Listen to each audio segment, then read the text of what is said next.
Bismillah, alhamdulillah, wassalatu wassalamu ala rasulillah wa ba'd. Qala al-musannifu hafidhahullahu ta'ala, qultu qala Allahu ta'ala, a'udhu billahi minasy syaithanir rajim. Wa idza dzukirallahu wahdahu ishma'azzat qulubul ladzina la yu'minuna bil akhirah. وَإِذَا ذُكِرَ الَّذِينَ مِن دُونِهِ إِذَا هُمْ يَسْتَبْشِرُونَ. وقال الله تعالى قُلِ ادْعُوا الَّذِينَ زَعَمْتُم مِّن دُونِ اللَّهِ لَا يَمْلِكُونَ مثقال ذرة في السماوات ولا في الأرض وما لهم فيهما من شرك وما له منهم من ظهير ولا تنفع الشفاعة عنده إلا لمن أذن له ومن الفتوحات التي فتح الله بها على ابن القيم عند هذه الآية أنه قال فالمشرك إنما يتخذ معبوده لما يعتقد أنه يحصل له به من النفع والنفع لا يكون إلا ممن فيه خصلة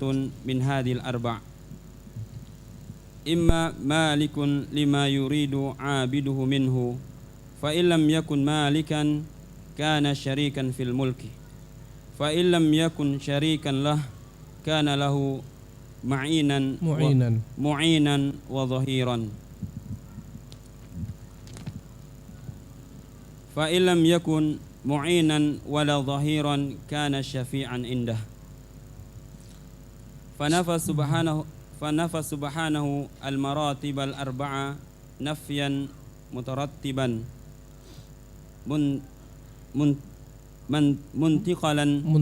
منتقلا من الأعلى إلى ما دونه فنفى الملك والشركة والمظاهرة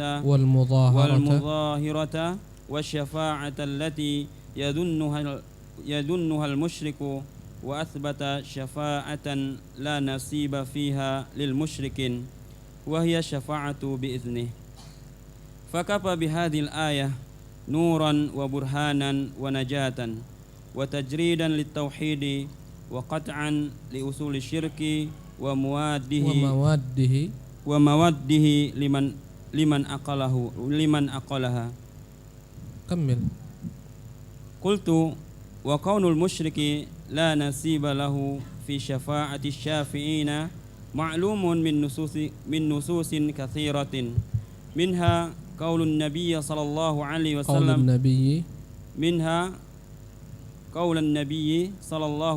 وسلم لأبي هريرة وقد سأله من أسعد الناس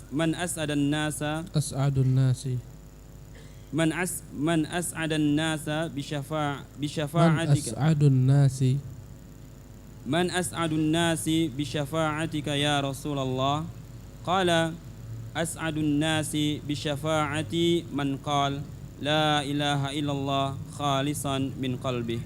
طيب بسم الله والحمد لله والصلاة والسلام على رسول الله وعلى آله وصحبه ومن والاه إلى يوم القيامة أما بعد رب اشرح لي صدري ويسر لي أمري واحلل عقدة من لساني يفقه قولي.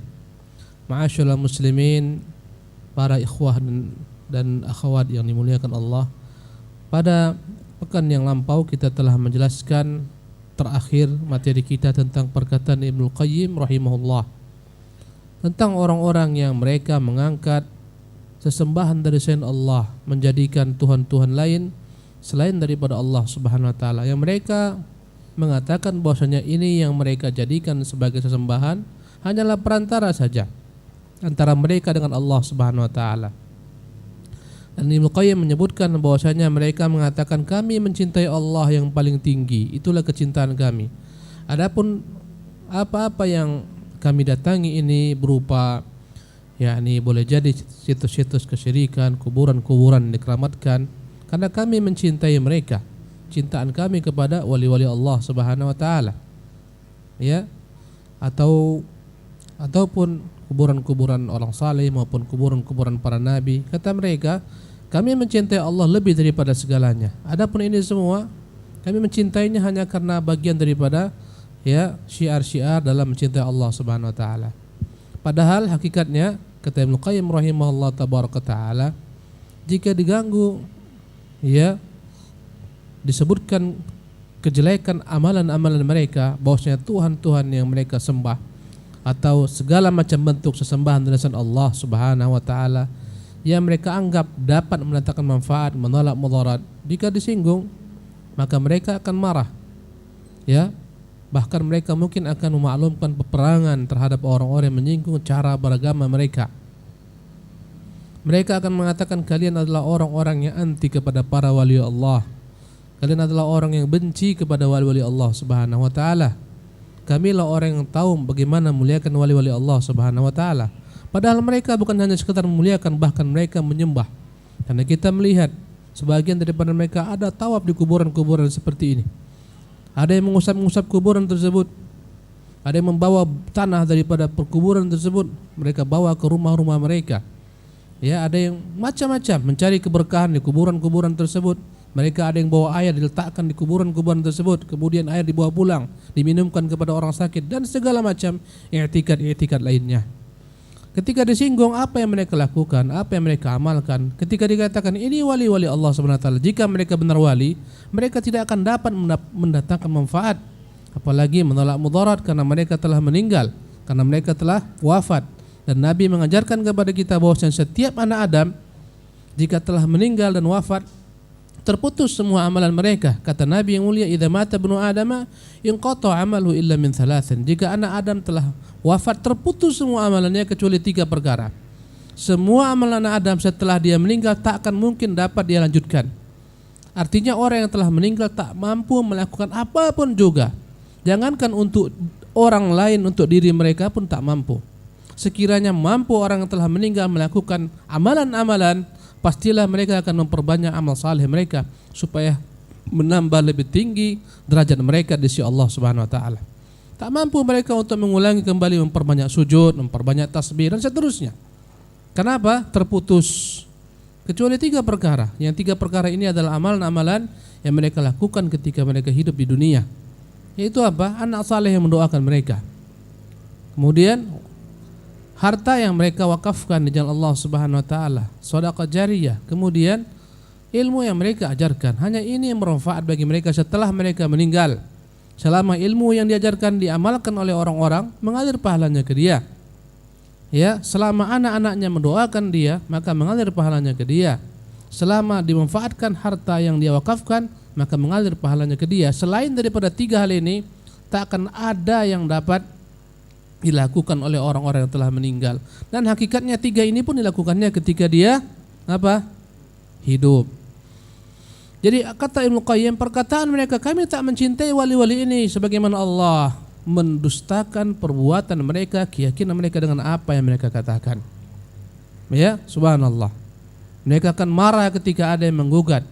Ada yang menggugat, mengapa kalian datang meminta kepada wali-wali semacam ini? Mengapa menyembelih di sana? Mengapa berdoa di sana? Mereka akan marah. Mereka akan permaklumkan perang. Kemudian pada ayat ini Ibnu Qayyim rahimahullah menyebutkan bagaimana yakni lemahnya segala sesuatu yang diyakini dapat mendatangkan manfaat, menolak mudarat daripada selain Allah Subhanahu wa taala. Apapun juga. Ya, semuanya lemah. Ya. Apa kata Allah Subhanahu wa taala? Qala Allah taala. Berkata Syekh Abdul Malik Ramadhan Al-Jazairi, Allah berfirman dalam surat Az-Zumar ayat 45. Wa idza dzukirallahu wahdah, jika disebutkan sembahlah Allah semata, isma'azzat qulubul ladzina la yu'minuna bil akhirah. Mereka hati orang-orang yang tidak beriman kepada negeri akhirat marah, panas, ya, murka, mendidih darah mereka jika disebutkan sembah Allah semata, berdoa hanya kepada Allah, minta kepada Allah semata. maka mereka marah, mereka murka. Mereka mengatakan kalian tak pandai menghormati para wali-wali Allah Subhanahu wa taala. Tak pandai menghormati para nabi-nabi. Tak pandai menghormati orang-orang saleh. Kita tak akan mungkin langsung menyembah Allah karena kita makhluk kotor. Mereka lah orang-orang suci, berperantaralah dengan mereka. Mintalah kepada mereka, mereka sampaikan kepada Allah. Apabila engkau, mereka kiaskan dengan keadaan di dunia. Apabila engkau meminta permintaan kepada seorang penguasa, tak akan mungkin kau minta kepadanya. Kau minta dahulu kepada siapa? Kepada siapa? Kepada ajudannya, kepada menteri-menterinya. Minta ke mereka, mereka sampaikan. Andai kata kau mau sampai doamu, jangan langsung berdoa kepada Allah. Tapi mintalah kepada kuburan si fulan. Dia sampaikan kepada Allah. Karena dia orang sakti. Karena dia adalah orang keramatkan dan seterusnya. Wa idza dzukira alladziina min dunihi idza hum yastabsyirun. Tapi jika disebutkan, oh di kuburan, di sana ada kuburan yang dikeramatkan. Oh di sana ada pohon besar yang diagungkan. Oh di sana, seketika mereka bergembira. Subhanallah. Bahkan sebagian mereka mengatakan, kalau sempit hidupmu, datanglah ke kuburan di sana. Itu kuburan bukan sembarang kuburan. Itu orang dalamnya bukan sembarang orang. Minta hajatmu di sana, turunkan segala macam hajatmu di sana. Berdoalah di sana. Ya, jika disebutkan, akhi, sembahlah Allah semata, panas dia. Mintalah kepada Allah semata. Iyyaka na'budu wa iyyaka nasta'in. Ayat yang jelas. Sembahlah Allah semata. Hanya kepada Allah semata lah engkau menyembah. Hanya kepada Allah lah engkau mohon pertolongan. Ya, dan Allah mengatakan, ud'uni, berdoalah kepadaku. Kata mereka tidak. Ya. Wa qala Allah Ta'ala, Allah berfirman pada ayat surat As-Saba ayat 22 dan 23. Qul ud'ul ladzina za'amtum, qul ud'ul ladzina za'amtum. Katakan Muhammad, serulah, mintalah siapa-siapa yang kalian anggap min dunillah sebagai wali-wali kalian dari selain Allah Subhanahu wa taala, sebagai penolong kalian, sebagai penjaga kalian, sebagai yakni yang mendatangkan keberuntungan kepada kalian, sebagai yang menjauhkan daripada mara bahaya. Mintalah kepada mereka apapun juga, baik dukun, baik jin, baik kuburan yang dikeramatkan, baik malaikat, siapapun juga mintalah kepada mereka. Ya, la yamlikuna mithqala dzarrah. Ketahuilah, semua yang kalian minta dari selain Allah Subhanahu wa taala, la yamlikuna mithqala dzarrah fis samawati wala fil ardi. Tak ada yang mereka miliki sekecil apapun, walaupun sekecil di biji bayam atau biji sawi. Sebenarnya kata-kata dzarrah bukan biji bayam. Dzarrah adalah hewan yang paling kecil yang dikenal bangsa Arab, lebih kecil daripada semut. Ya. Semut itu ada yang paling kecil, lebih kecil daripada semut yang paling kecil. Kata Allah, katakan kepada mereka Muhammad, yang meminta dari selain Allah, yang menyeru, ya Husain, yang menyeru ya Abdul Qadir Jilani, yang menyeru ya Rasulullah. Semua mereka yang disuruh tak akan pernah rela. Subhanallah. Katakan Muhammad, berdoalah, minta, seru siapapun yang akan sembah dari Allah SWT, yang akan harapkan, foto-foto yang kalian keramatkan, minta kepada mereka. Gantungkanlah sebanyak-banyaknya. Jimat-jimat yang akan tempelkan, gantungkan. Ketahuilah, semua yang akan harap dari selain Allah, la yamlikuna mithqala dzarratin fis samawati wala fil ard. Mereka tak memiliki apapun di jagat raya ini, walaupun sebesar biji dzarrah. Tak ada yang mereka miliki. Semuanya milik Allah Subhanahu wa taala. Hidup mereka pun milik Allah Subhanahu wa taala. Apa yang mereka miliki semua milik Allah. Wa ma lahum fihi ma min syirkin. Mereka tak memiliki apapun di jagat raya ini, di alam semesta ini. Wa ma lahum fihi ma min syirkin. Dan mereka pun, ya, dalam jagat raya ini, langit dan bumi, mereka tak pernah sedikit pun memberikan bantuan kepada Allah Subhanahu wa taala atau menjadi sekutu bagi Allah Subhanahu wa taala untuk mengatur alam semesta ini. Tak ada, semua hanya Allah yang mengatur. Wa ma lahum fihi ma min syirkin. Tidak ada bagi mereka apapun juga di langit dan bumi yang memiliki yakni sekutu, tandingan bagi Allah Subhanahu wa taala. Ya, yang bersama-sama memiliki alam raya ini tak ada, hanya Allah semata. wa ma lahu minhum min dhahir. Bahkan juga demikian Allah Subhanahu wa taala pun tak pernah ada yang membantu Allah Subhanahu wa taala dalam segala hal. Ya, dalam menciptakan langit bumi, menukarkan siang dan malam, menerbitkan matahari, menenggelamkan matahari, semuanya hanya Allah semata. Wala tanfa'u syafa'atu indah, dan tak berguna segala macam syafaat-syafaat di sisi Allah illa liman adinalah, kecuali orang-orang yang Allah berikan bagi mereka kelak di hari kiamat izin untuk memberikan syafaat. Dan syafaat itu hanya milik Allah, dan akan dia berikan kepada siapa-siapa yang dikehendaki daripada hamba-hambanya di hari kiamat. Subhanallah. Dan Allah telah menutup pintu syafaat bagi orang-orang yang berjumpa kepada Allah dalam keadaan membawa kesyirikan. Sebagaimana hadis yang sahih, Rasulullah mengingatkan, ya, "Lau ataitani biqradil ardi khataya thumma laqitani wa lam tusyrik bi la ataituka biqurabiha maghfiratan." Sekiranya engkau datang membawa satu dunia kesalahan dan dosa-dosa, kemudian engkau berjumpa denganku dan engkau tidak menyekutukan aku akan datangkan seperti itu pula ampunan. Subhanallah. Wa minal futuhatil lati fatahallahu biha 'ala Ibnul Qayyim inda hadhil ayati annahu qala, di antara bentuk taufik, ilham, inspirasi Allah berikan kepada Ibnul Qayyim dalam memahami ayat ini, itu perkataannya, fal musyriku innama yattakhidhu ma'budahu lima ya'taqidu annahu yahsulu lahu bihi minan nafa'. Orang-orang yang terjebak dalam kesyirikan, orang-orang musyrik, sesungguhnya mereka menyembah Tuhan-Tuhan dari selain Allah karena mereka menyangka Tuhan-Tuhan itu dapat mendatangkan bagi mereka manfaat. Kalau enggak akan mungkin mereka ambil. Tengok berhala-berhala yang di sekitar kita, yang kadang-kadang ngeri-ngeri bentuknya, kadang-kadang bawa pedang macam-macam, kadang-kadang matanya terbelalak. Mereka meyakini itu mendatangkan bagi mereka manfaat. Subhanallah. Mereka meyakini menolak bagi mereka mudarat. Karena itulah mereka jadikan sebagai Tuhan-Tuhan yang mereka sujud kepadanya, yang mereka sembah. Terkadang mereka hidangkan berbagai macam, ya, hidangan-hidangan. Mereka hidangkan berbagai macam sesaji kepada mereka. Subhanallah. Kenapa? Karena ada manfaatnya. Kalau enggak sia-sia. Mereka tak akan mau, bahkan keluar uang sepeser pun tak akan mau mereka, kecuali karena mereka mengharapkan dari Tuhan-Tuhan ini yang mereka sembah, berhala-berhala ini, manfaat. Mereka letakkan apel, mereka letakkan apem, mereka letakkan daging. Berapa yang mereka keluarkan? 100.000, 200.000. Mereka letakkan dupa, mereka letakkan arca, mereka bangun perumahan ibadah, yakni rumah ibadah mereka. Mereka bangunkan tempat-tempat Tuhan mereka. Semuanya karena mereka meyakini ini akan mendatangkan apa?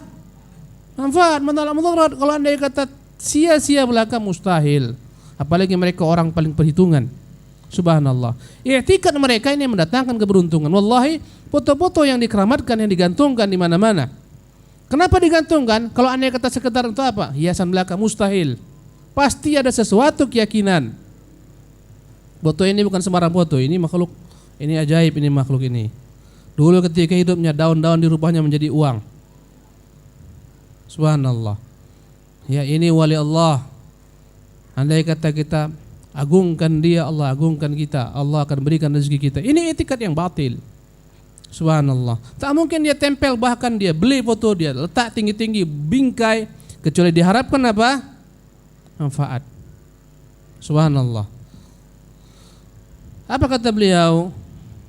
Demikian juga orang yang datang minta penglaris ke dukun, orang yang minta jimat, segala macam, mereka meyakini ini dapat mendatangkan manfaat. Wan naf'u la yakunu illa mimman fihi khaslatun min hadhil arba'. Sementara yang dapat memberikan manfaat hanya terwujud dalam 4 perkara di bawah ini.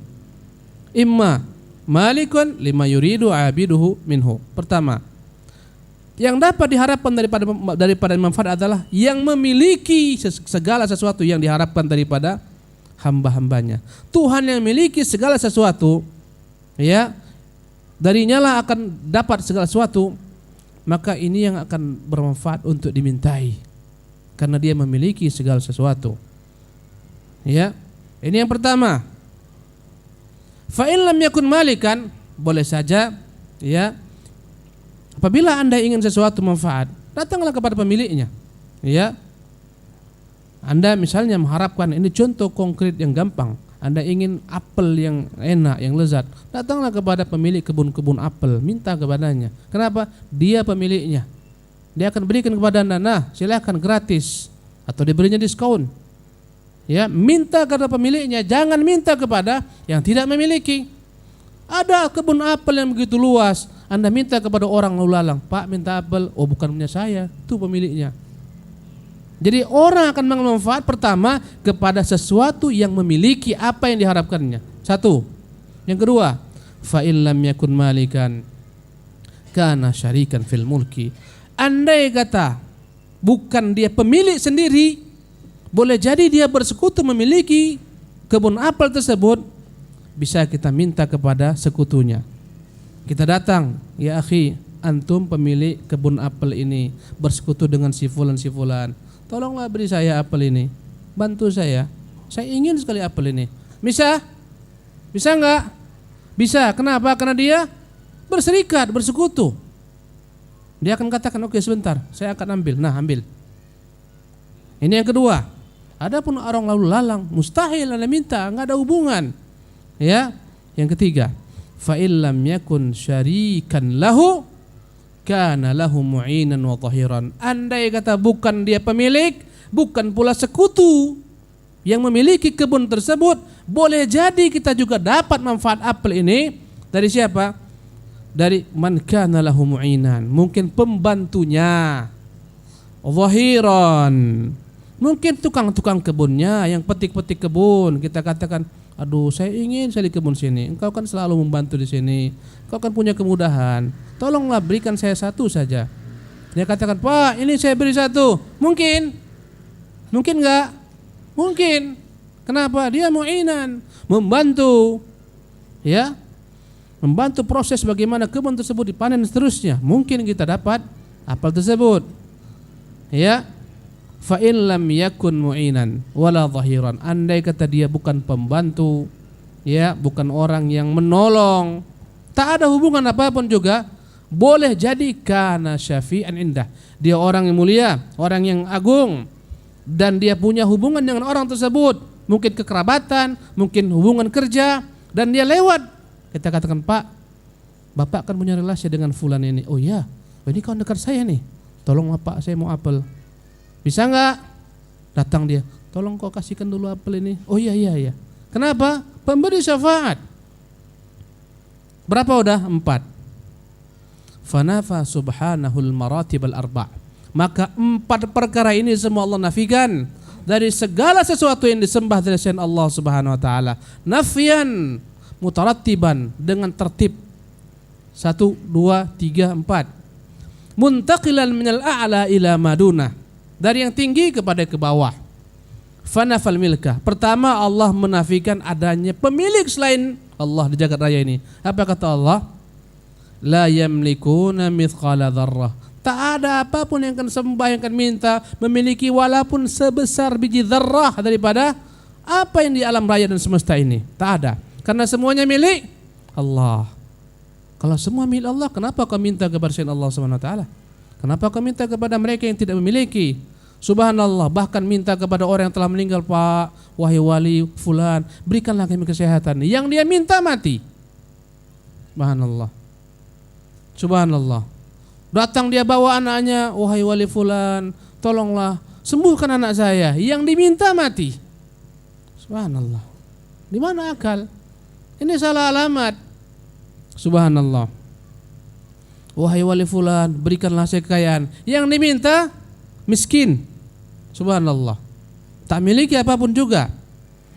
Maka Allah Subhanahu wa taala menafikan 4 perkara ini. Mereka minta kepada selain Allah Subhanahu wa taala, padahal Allah semata pemilik jagat raya dan alam semesta, semua milik Allah. Ya, kata Ibnu Qayyim rahimahullah, fanafal milka wa syirkata. Allah nafikan yang kedua, adanya sekutu-sekutu yang turut bersama memiliki alam semesta ini. Tak ada sekutu bagi Allah Subhanahu wa taala. Ya, andai kata ada sekutu bagi Allah, hancur alam semesta ini. Jangankan alam semesta, andai kata ada 2 pemilik sekolah, kadang-kadang bertengkar. Ya enggak? Apalagi dalam sekolah tersebut ada 2 kepala sekolah, hancur sekolah. Ya, kepala ini bilang saya liburkan hari Jumat, enggak. Saya bilang hari Ahad, pecah peperangan. Atau terbagi 2 ke sekolah. Akhirnya masing-masing kita bagi 2 aja lah, pecah kongsi kita bagi 2, ya kan? Subhanallah. Andai kata ada 2 Tuhan, subhanallah. Yang satu katakan ku terbitkan dari arah timur, oh enggak, aku mau dari arah barat. Andai kata yang satu mengatakan ku terbitkan dari arah timur, oh aku ikut saja. Ini bukan Tuhan yang ikut-ikutan. Subhanallah. Ya. Karena itulah Allah mengatakan qul law kana fihi ma alihatun illallah la fasadata. Katakan Muhammad, andai kata di alam raya ini, langit bumi, ada Tuhan-Tuhan dari sana Allah Subhanahu wa taala, akan hancur alam semesta ini. Lihatlah agama-agama luar Islam, ada dewa pencipta. Setelah diciptakan sama dewa, datang dewa perusak, ku hancurkan. Kata pencipta, tugasku mencipta aja, kau hancurkanlah. Apa yang ketiga? Dewa apa yang ketiga? Dewa pemelihara. Udah dihancurkan, oh jangan dihancurkan, dipelihara. Subhanallah. Gak diterima secara logika yang sehat. Adanya Tuhan. Ya, ada Tuhan yang banyak, mustahil. Allahu Akbar. Jadi jika dia bukan pemilik, mungkin dia apa? Yang kedua, berkongsi, berserikat, bersekutu, dan tak ada yang bersekutu dengan Allah Subhanahu wa taala. Atau wal mudhaharah, mungkin juga dia bukan pemilik, bukan sekutu tapi pembantu. Wal mudhaharah, tak ada yang membantu Allah Subhanahu wa taala. Jika tidak mudhaharah, ada yang membantu, mungkin syafaat. Ya, mungkin jadi dia beri syafaat sementara Allah telah mengunci mati syafaat milik Allah. Kata Allah apa? Qul lillahi syafa'atu jami'an. Katakan semua syafaat hanya milik Allah tabaraka taala, bukan milik Nabi. Kelak hanya Allah berjanji akan memberikan syafaat tersebut kepada orang-orang yang dia ridhai, untuk orang-orang yang diberikan baginya izin.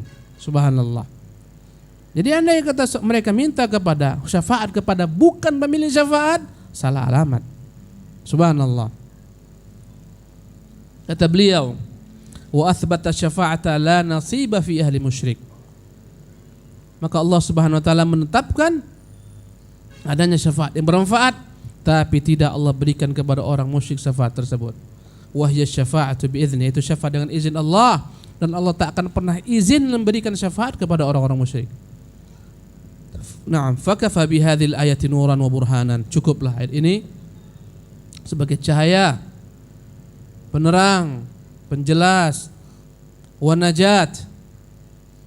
Nuran wa burhanan najatan, cukup ayat ini menyelamatkan seseorang. Wa tajridan lit tauhid, cukup ayat ini sebagai bukti tajridan lit tauhid. Ya, bosnya kita dituntut untuk mengesahkan Allah Subhanahu wa taala semata. Wa qat'an li usul syirik, ayat ini memutuskan segala macam bentuk kesyirikan. Wa mawaddihi, semua materi kesyirikan. Liman aqalaha, bagi orang yang berfikir. Semua orang yang terjerumus dalam kesyirikan, orang-orang yang salah alamat. Subhanallah. Minta kepada yang tidak memiliki alam semesta, tidak pula menjadi sekutu bagi pencipta alam semesta, tidak pula menjadi pembantu pencipta alam semesta, tidak pula memberikan syafaat kecuali yang dia izinkan, dan dia tidak izinkan kecuali kepada orang-orang yang ahli tauhid. Qultu wa kaunul musyriki la nasiba lahu fi syafa'ati syafi'in ma'lumun min nususin katsirah. Aku berkata, yakni Syekh Abdul Malik mengatakan, orang musyrik tak akan punya bagian untuk mendapatkan syafaat orang-orang yang beri syafaat di hari kiamat adalah perkara yang telah diketahui min nususin katsirah, dari banyak nas-nas. Minha qaulun Nabi, di antaranya Nabi bersabda sallallahu alaihi wasallam di Abi Hurairah. Rasulullah bersabda kepada Abu Hurairah, waqad sa'alahu, ketika Abu Hurairah bertanya kepada Rasulullah, man as'adun nasi bi syafa'atika ya Rasulullah, siapakah kelak orang yang paling beruntung akan memperoleh syafaatmu ya Rasulullah? Qal, beliau menjawab, as'adun nas bi syafa'ati, yang paling beruntung mendapatkan syafaatku adalah man qala la ilaha illallah khalisan, barang siapa yang mengucapkan kata-kata la ilallah dengan murni, ikhlas, tanpa ada campuran apapun juga, min qalbihi, dari hatinya. Adapun orang-orang yang hatinya diberikan kepada Allah tapi juga diberikan kepada selain Allah, ini tidak ikhlas. tak ikhlas. Harapnya dalam rezeki dia gantungkan kepada Allah, tapi juga kepada selain Allah, ini tak ikhlas. Doanya dia gantungkan kepada Allah, dia gantungkan juga kepada selain Allah, tidak ikhlas. Tawakalnya pun demikian, ini enggak ikhlas lagi. Maka orang yang tidak ikhlas bagaimana akan dapat syafaat? Menurut Rasulullah sallallahu alaihi wasallam.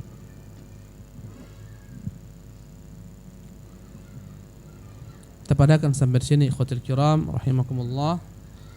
Insyaallah kita lanjutkan di kesempatan yang lain. Semoga Allah berikan kepada kita semua kesabaran, karena kita masih dalam muqaddimah. Ini semua muqaddimah perkara tauhid, belum masuk kepada inti kajian kita. Ini adalah merupakan sebab bahwasanya penyimpangan manhaj bermuasal daripada penyimpangan tauhid. Karena itulah perlu diterangkan terlebih dahulu tentang tauhid. Segala macam manhaj yang menyimpang pasti daripada tauhid yang menyimpang. Subhanallah.